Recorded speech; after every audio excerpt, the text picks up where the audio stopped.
E agora tem até empresas mais recentes, mais novas, assim, na bolsa, né? Que é de sementes, de fertilizantes, tudo ligados ao agro também. Mas, como você falou, praticamente 1/3 do PIB ligado à agricultura, agropecuária, na bolsa praticamente pouco representada, que tem muitas empresas de outros setores. E aí, nesse contexto, surge a figura do próprio Fiagro, né? Que é uma categoria, uma classe de ativo, um investimento para fomentar e ajudar a esses produtores terem condições de se financiarem e de crescerem sua produção, enfim.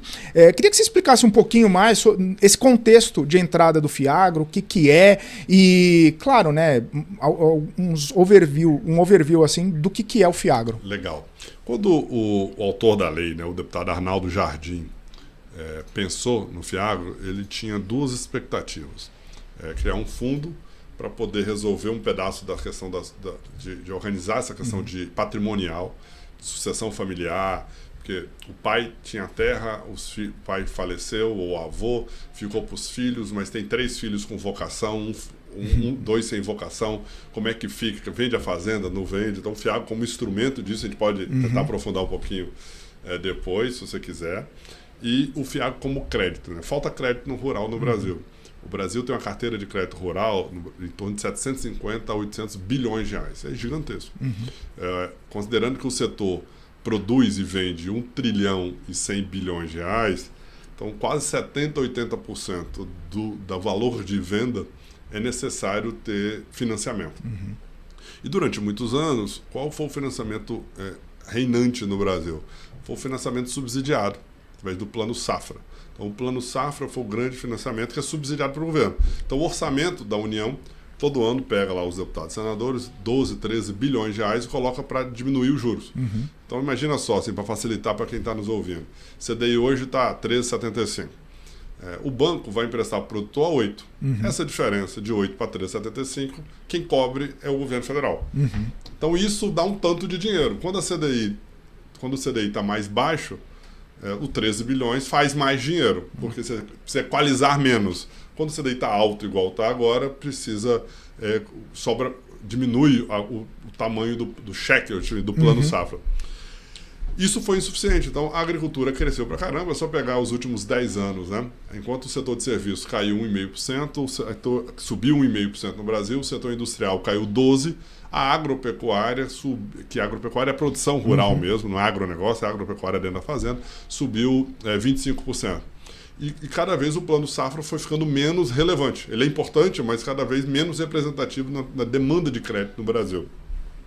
E o Fiagro nasce exatamente nesse contexto, para ser um instrumento para aproximar o poupador, né? Eu falo que o Fiagro é uma ponte que liga, né? O tomador de crédito com o investidor, quem quer colocar dinheiro para ter a remuneração do seu capital. O Fiagro faz esse papel importante que está fazendo, e por isso que cresceu tão rápido. Por quê?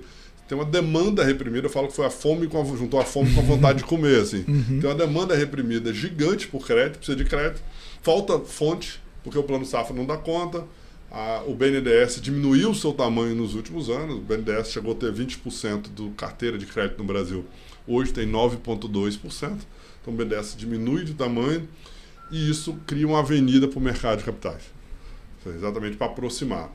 E também vale considerar que os fundos imobiliários, Felipe, que veio preparando esse terreno, eu falo com o Baroni que o fundo imobiliário que pavimentou a avenida para os Fiagros entrar.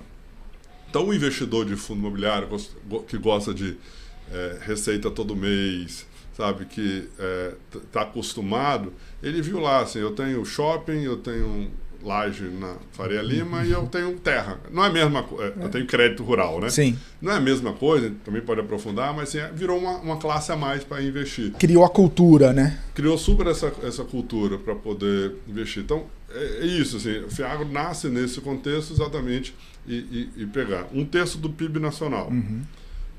Falta oportunidade para diversificação de portfólio no agro.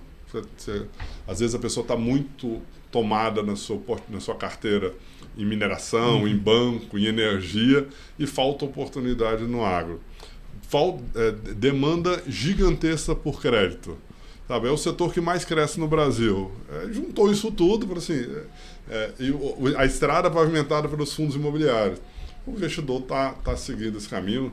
A gente deve bater, se não esse mês que vem, 200 mil cotistas. Poxa. E então, é espetacular.